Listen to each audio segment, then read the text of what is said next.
What is up, bros and broettes? I am Inkslasher, and today we got a brand new patch for Infinite Warfare, and pretty much everything so far in this patch that we found is pretty damn good. So we did get some patch notes, and we're going to talk about those, but the main thing we got in this patch update was weapon variants and combat records. So that's pretty sweet, and we'll talk about all of those in a second. Now, it was very highly speculated that there was going to be weapons in this patch because it was a 2.7 gig patch, and as of right now, there is no weapons in the patch. However, normally Call of Duty releases the weapons a day after the patch, so I wouldn't be surprised to see maybe weapons come out tomorrow or maybe even next Tuesday, simply because generally speaking they release them after the patch comes out. But as of right now, the only new weapons that we got are weapon variants. Now, of course, if new weapons are dropped and we find out anything about those, I'll keep you updated on Twitter and YouTube, so if you haven't already checked out my Twitter, the link for that is down in the description. Now, on top of that, there was this rumor going around that in this update, in the next update on Infinite Warfare, there was going to be score streak variants. It was something leaked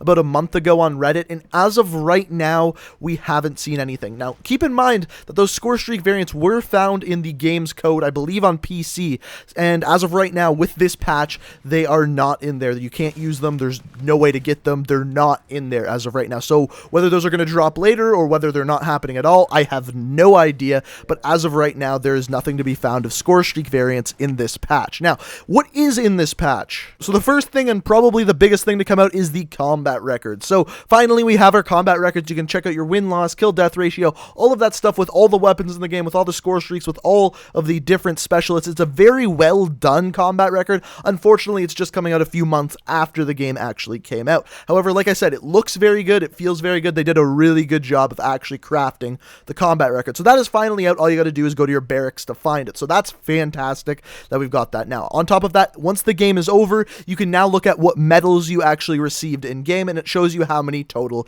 you have received of those. As far as patches to weapons and stuff goes, there wasn't really anything big. The main fixes that they included were for actually viewing COD World League through the game, and on top of that, the other thing that they patched was the Vulture. They actually gave the Vulture a little bit of a nerf, but overall, there wasn't any big patches to weapons or anything like that you need to worry about. Another thing that they updated was the diamond camo, and they didn't update it in the menus, however, they updated it in-game. So if you want to see the difference in the diamond camo, make sure you go in-game to check it out. And then last but definitely not least, we got weapon variants. And the first weapon variant we got here is a variant of the R3K. Now this one's called the Serpent, and it only has one stat, and that is Creeper, so it increases your movement speed while crouched. We've seen this before. It isn't really a great variant, but it's there nonetheless. After that, we got the Erad Scalpel. Now this is a rare variant, and it's got two perks on it. First of all, Head Rush, which headshots kills grant a small bonus to your payload meter, so that's not going to improve your weapon at all. However, it will make it a little bit easier to get a payload if you are getting headshots.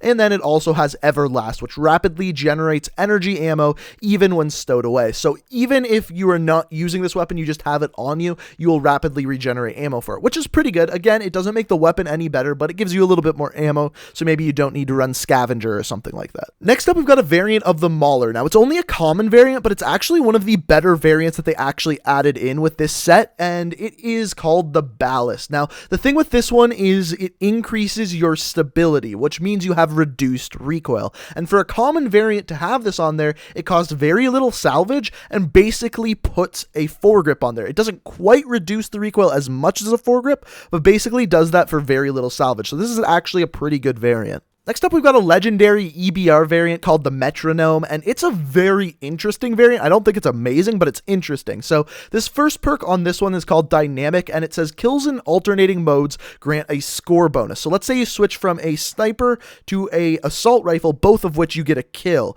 If you do so, you get bonus score. So it's going to make it a little bit easier to get score streaks with this weapon. And it also has Everlast, which we saw earlier, which once again rapidly generates energy ammo, even when your weapon's stored away. So you don't necessarily have to be using it, but once again, you're regenerating ammo. It's an alright variant. I definitely wouldn't say it's one of the best variants, because it doesn't really improve the weapon at all, but it's going to help you get score streaks a little bit quicker, especially if every single kill you're switching from sniper rifle mode to assault rifle mode. After that, we got a new Reaver, and this one is called Toro, and the first perk it's got on it is called Trample. It says double kills grant a large bonus to your payload meter, so I guess that's good with this weapon because you do get quite a few double kills with a shotgun, and also stockpile, increased ammo. This is actually a pretty decent variant. Once again, it's not really going to improve your weapon, but you will get additional ammo, and you're going to be able to get your payload built up a little bit quicker. The next one we got here is a Banshee variant. It's a rare variant called Icarus, and the first talent that this one got is called Talon. Now this says kills while airborne, grant a small bonus to your payload meter, and Everlast, which once again regenerates ammo for the weapon. Once again, this one's kind of alright. It's going to help you build up that payload a little bit quicker, but it's once again not going to improve the weapon very much. Moving on to pistols, we got the EMC Champ, which is a legendary variant, and this one's interesting because the two talents on the weapon really work together. The first one's called 1-2, which melee kills grant a large bonus to your payload meter, so you're going to get a payload much quicker if you are getting melee kills, and the second one is called Lights Out, which makes it so that you melee even quicker. So the two talents really work together to make it so you can build up that payload meter quicker by getting many melee kills. Another pistol we got is called the Bulwark. I have no idea if I said that right, but it's a variant of the Oni, and the only talent that it has is Stockpile. So you get a little bit of increased ammo, but nothing too special on this one. And the final variant we got is a legendary variant of the Hailstorm called the Culling, and the two talents that it has is Nuclear, which we've seen many times before, which after 25 player kills you get a Deatomizer Strike, and Focused, reduced idle sway while aiming down sights. Once again,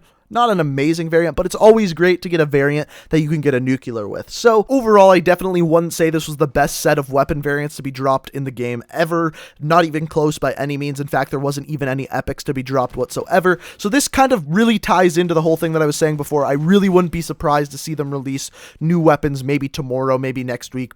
Maybe not. Maybe I'm completely wrong. Also, we're still waiting on score streak variants to see whether they're coming or not after that big leak last month. So I'm really interested to see about all of that coming in the future, and stay tuned via YouTube and Twitter to see whether those are coming. Also, on top of that, still no news about customizable emblems. They said they were coming at the end of February. So far, they're not in this patch. We'll have to wait and see. They should be coming soon, and you guys know I love those emblems, so we'll have to wait to see what comes of that. But overall, guys, as of right now, that is all we've got from this patch. So if you enjoyed the video, found it informative, it would be fantastic if you could hit that like button. It always really helps out the channel. Also, if you want to stay informed of what's going on, hit that subscribe button down below. Also, you can check out my Twitter down in the description. But I really hope you guys enjoyed the video. Thank you so much for watching, and until next time, peace out.